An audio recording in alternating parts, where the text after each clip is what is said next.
about 12 years ago now. It was Christmas morning, 4:30 in the morning. And I got this call from this surgeon. And he said, this guy, he never should have died this way. This was a gentleman in his 40s, and he had intellectual disability, and he lived in a group home. He was so constipated that nobody had paid attention for the couple weeks that he ended up getting an impaction and essentially getting a giant infection where his bowels needed to be cut out. And he died during that surgery. I will never forget that. Somebody's got to do something about it. Too often, the basic healthcare needs of people with intellectual disabilities are simply not met by our system. The cost of that failure is in lost lives. That time of diagnosis is some of the hardest times for any families. So many of our parents, so many of our moms and dads and brothers and sisters hear something that damages them, that wounds them for life. No, your child is not okay. No, your child will not be okay.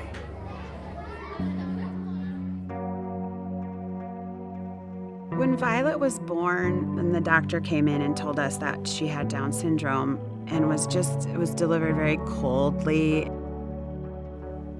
There was no congratulations.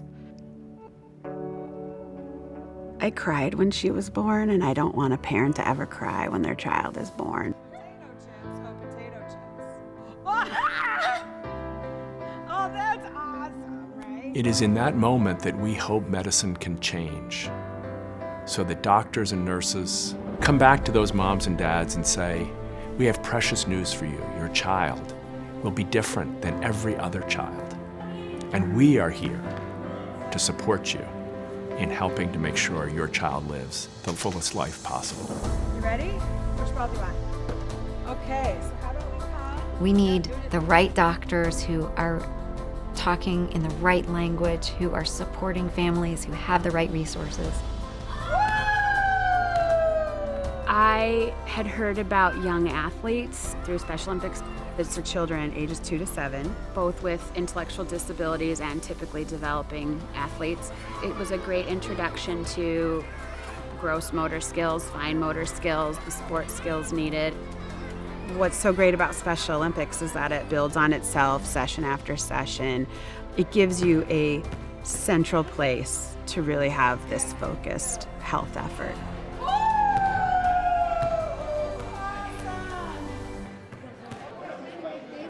When I was in medical school and when I was in residency and all of my training, we never actually thought about people with intellectual disabilities as a group that we needed to learn about. I was struggling, trying to find doctors that would look past my disability and just treat me as a person. We started recognizing that people with intellectual disabilities came to the games, and 25% of them had vision problems that weren't addressed. You'll hear in this ear a beep. You heard beep? Okay. Same with hearing, same with cavities. They would come with big abscesses in their mouths, all the way down to not having the right size shoes. We committed ourselves to making sure that if we were going to build playing fields of justice and joy, that we were going to ensure that our athletes showed up to them healthy. In our healthy communities, we are out to erase health disparities through our screenings and then making sure that you get the care that you need. Allo, allo, allo, allo, allo, allo.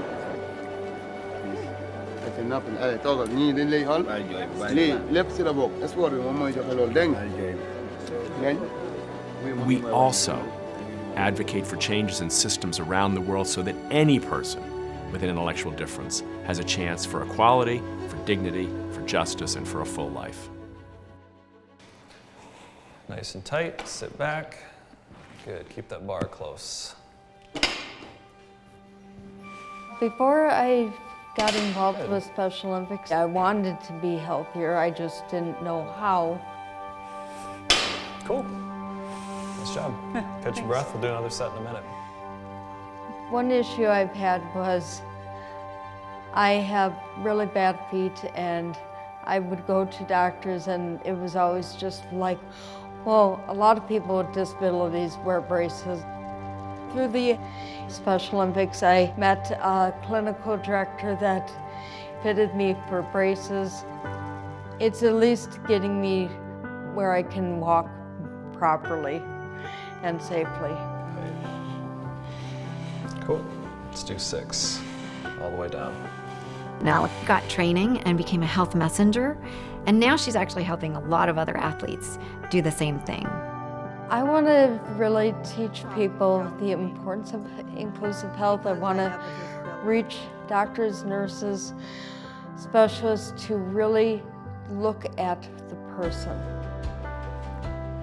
We are making sure that we train the healthcare workforce so that they can treat people with intellectual disabilities. With our healthy communities now, we're in 122 US states and countries all around the world. We also have been able to help people like Derek in Canada. Through our healthy communities, he lost 140 pounds and was able to go off of his diabetes medicines. Suba is a young girl in Pakistan. She has cerebral palsy, and in the course of just a few months in our young athletes early intervention program, Suba actually started to walk. Tom Golisano and the Golisano Foundation have done more to advance the healthcare rights and potential of people with intellectual disabilities than any foundation in the world. They have given us the chance to imagine that people with intellectual disabilities might actually get to the playing fields healthy, might actually see a doctor and see someone who cared about all of them, might actually have access to the system with the same dignity, the same gifts, the same possibility as anyone else. We're standing up. And people with intellectual disabilities and their families are standing up more than ever before. And that gives me hope.